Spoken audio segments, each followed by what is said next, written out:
और इस tutorial brand channel में एक बार आपका स्वागत है फिर से।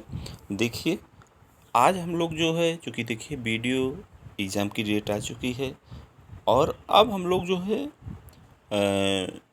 इसके क्रैश कोर्स की चर्चा करते हैं कि बस 1 से 1000 क्वेश्चन की एक सीरीज़ बना रहे हैं, जितने में सफलता का जो लक्ष्य है वो 100% रहेगा। चलिए, इस चैनल पर नए हो तो चैनल को प्लीज़ सब्सक्राइब कर लीजिए और केवल हम लोग रिवीजन तौर पर इसको करेंगे। सभी मोस्ट इम्पॉर्टेंट सिलेक्टेड क्वेश्चन हैं, ठीक। चलिए, देखिए पहला क्वेश्चन है कि महाजनी प्रथा का उल्लेख किस प्राचीन ग्रंथ में हुआ। तो महाजनी प्रथा का उल्लेख जो है वो शतपथ ब्राह्मण, किसमें? शतपथ ब्राह्मण में हुआ, ठीक। ये देख रहे हैं। और शतपथ ब्राह्मण जो है शुक्ल यजुर्वेद का ब्राह्मण ग्रंथ है और इसके लेखक ऋषि याज्ञवल्क्य थे। ये भी आप जान लीजिए इसके साथ, क्योंकि एक आध क्वेश्चन एक्स्ट्रा होता चले। दूसरा क्वेश्चन चलते हैं हम लोग। सेकंड क्वेश्चन, सत्यमेव जयते महावाक्य कहाँ से उद्धृत है? तो ये है मुंडकोपनिषद से। किससे? मुंडकोपनिषद से।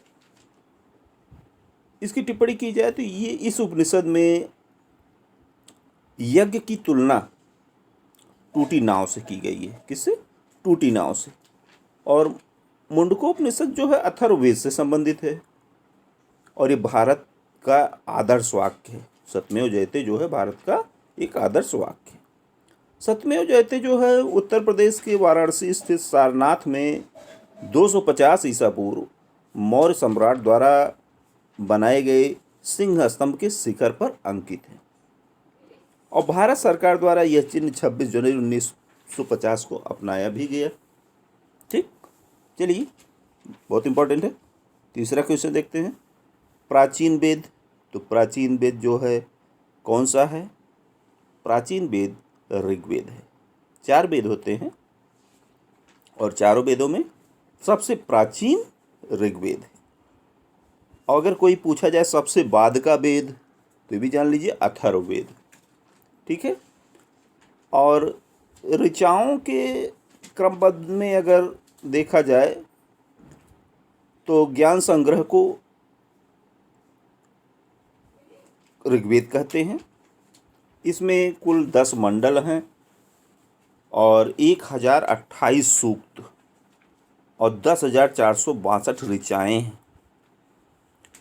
इस वेद के पढ़ने वाले ऋषि को होत्र कहते हैं। इसको भी याद रखिएगा, ठीक। चलिए नेक्स्ट देखते हैं। वेदों के गद्य प्रकरण को क्या कहा जाता है? तो वेदों के गद्य प्रकरण को ब्राह्मण कहते हैं। वेदों के गद्य प्रकरण जो होते हैं वो ब्राह्मण कहलाते हैं, ठीक है। और ये यज्ञ के विषयों का प्रतिपादन करने वाले ग्रंथ होते हैं।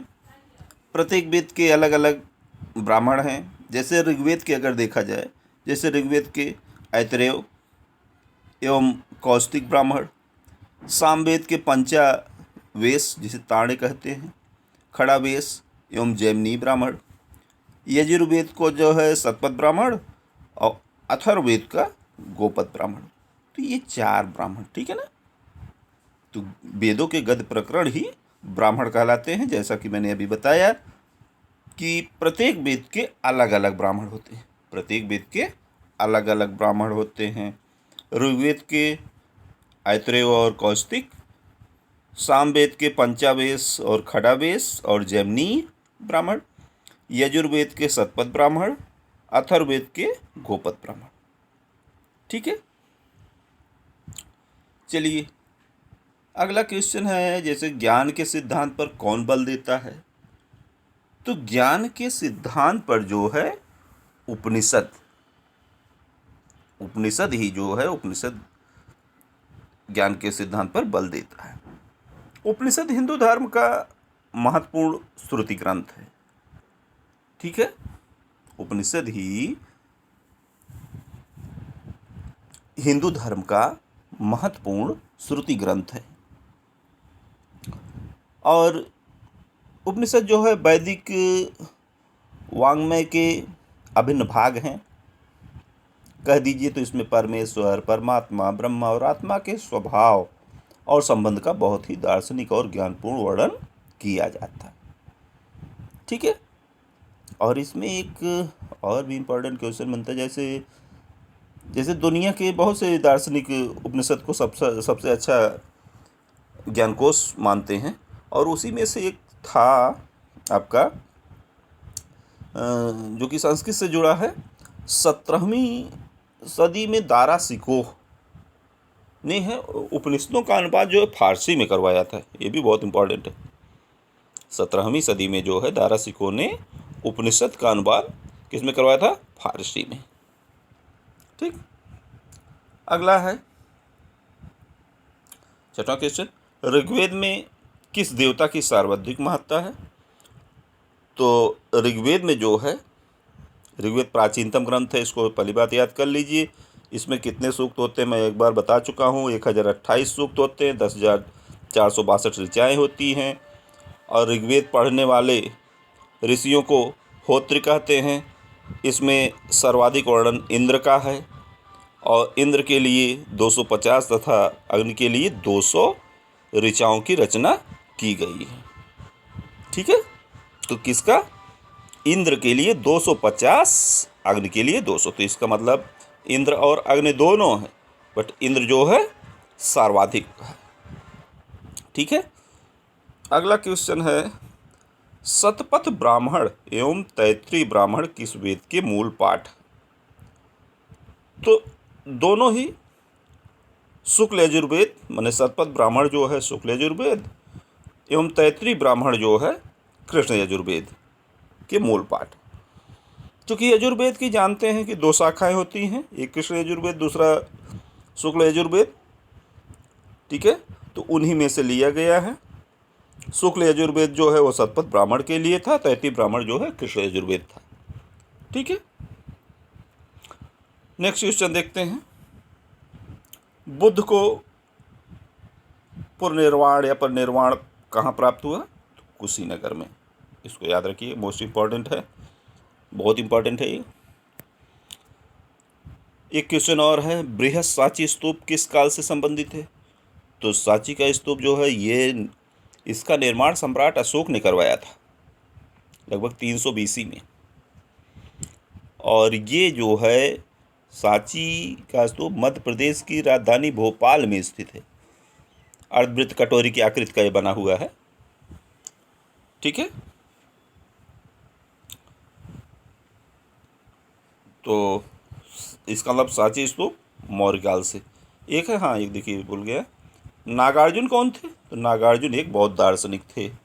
नागार्जुन जो है एक बौद्ध दार्शनिक थे, जिन्होंने बौद्ध धर्म के 3 संप्रदाय में से एक संप्रदाय महायान की स्थापना की थी। बहुत इंपॉर्टेंट है ये वाला, 3 संप्रदाय में से एक इम्पॉर्टेंट क्या है? महायान की स्थापना की थी। अशोक के आक्रमण के दौरान कलिंग की राजधानी, तो कलिंग में पूर्वी प्रांत की राजधानी कौन थी? तोसाली। बहुत पूछा गया। ठीक है, तो ये रहे। नेक्स्ट देखते हैं आज की श्रृंखला में।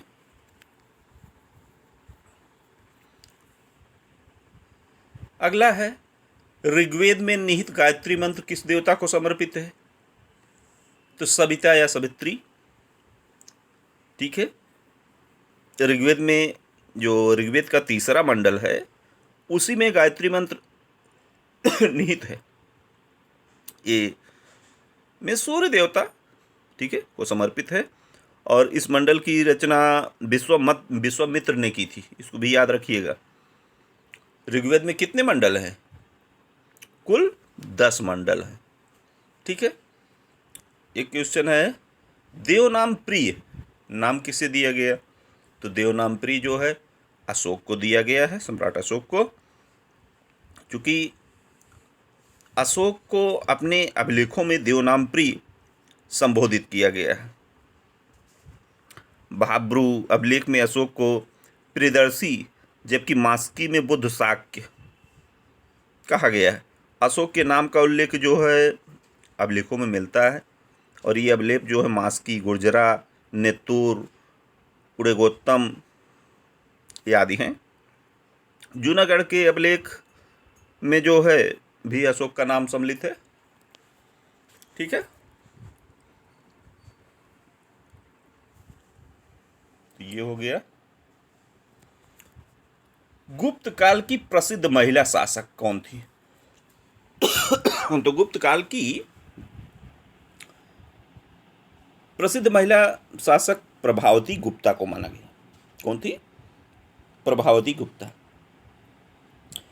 ये गुप्त वंश के शासक चंद्रगुप्त द्वितीय की पुत्री थी, और इनका विवाह याद करिए वाकाटक वंश, ये महाराष्ट्र के शासक रुद्रसेन द्वितीय से हुआ था। ठीक है ना। और प्रभावती गुप्ता के पूना ताम्रपत्र से, ठीक है, होता है, और उन्होंने अपने पति रुद्रसेन द्वितीय के मृत्युपरांत स्वयं अपने पुत्रों को संरक्षिका बनाकर शासन को संभाला था। ठीक है, तो ये हो गया 14वां क्वेश्चन। 15वां है, जैन धर्म के 24वें तीर्थकर कौन थे? और यही अंतिम भी थे, महावीर। कौन थे?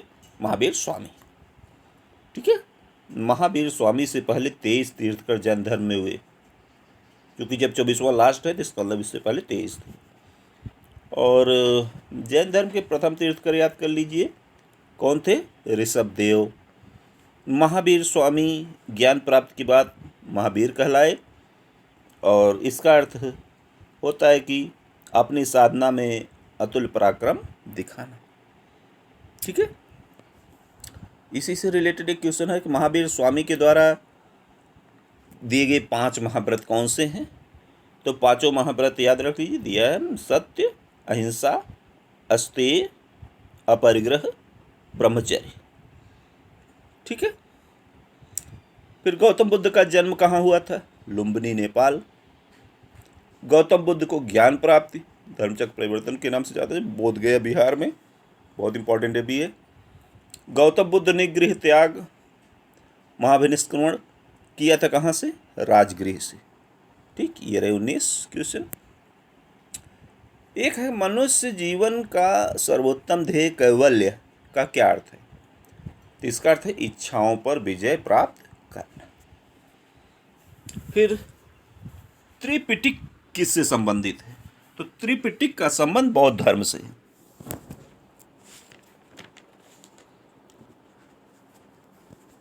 बुद्ध की मृत्यु के बाद उनकी शिक्षाओं को संकलित कर 3 भागों में बांट दिया गया, जिसे त्रिपिटक कहते हैं। तीनों त्रिपिटक का नाम याद कर लीजिए। पहला था विनय पिटक, दूसरा सुत्त पिटक, और तीसरा अभिधम्म पिटक। ठीक है, सॉरी, तो ये रहा, ये भी बहुत इंपॉर्टेंट है। एक क्वेश्चन है, अशोक के प्रधान शिलालेखों में सबसे बड़ा शिलालेख कौन सा है? तो याद रखिएगा 13वां। कौन सा? 13वां। और इसी में जो अशोक के शासन के 8वें वर्ष होने वाले कलिंग युद्ध का वर्णन मिलता है। ठीक है ना। एक क्वेश्चन है, व्याकरणविद पतंजलि किसके समकालीन थे? तो पुष्यमित्र शुंग के। किसके? पुष्यमित्र शुंग के। और ये शुंग वंश के संस्थापक पुष्यमित्र शुंग के गुरु भी थे। ठीक। किस साहित्य को संगम साहित्य के रूप में प्रसिद्धि मिली? तो तमिल साहित्य को संगम साहित्य के रूप में प्रसिद्धि मिली हुई है। ठीक है ना, क्योंकि तमिल भाषा में लिखे गए प्राचीन ग्रंथों को जो है संगम साहित्य कहा जाता है। और सर्वप्रथम इन परिषदों का आयोजन जो है पांड्य राजाओं के राजकीय संरक्षण में किया गया था। संगम का महत्वपूर्ण कार्य होता था कि उन कवियों तथा लेखकों की रचनाओं का अवलोकन करना जो अपनी रचनाओं को प्रकाशित करना चाहते थे। ठीक है ना। चलिए, ये हो गया 24वां क्वेश्चन, लास्ट है आज का। सर्वाधिक प्राचीन पुराण कौन सा है? तो सर्वाधिक प्राचीन पुराण जो है कौन सा है? मत्स्य पुराण। कौन सा? मत्स्य पुराण। ठीक है ना। कुल भारतीय ऐतिहासिक कथाओं का सबसे अच्छा क्रमबद्ध विवरण जो है कहाँ मिलता है? पुराणों में ही मिलता है। कुल कितने पुराण हैं? पुराणों की संख्या 18 है, जिसमें से 5 मत्स्य, वायु, विष्णु, ब्राह्मण, भागवत, ये 5 पुराण हैं। ठीक है, 5 मेन है। तो पुराणों में मत्स्य पुराण सबसे प्राचीन और प्रमाणिक पुराण है। ठीक है, तो आज के लिए बस इतना ही। नेक्स्ट वीडियो में पार्ट 2 में हम लोग मिलते हैं। इसके आगे की श्रृंखला को बढ़ाते रहेंगे।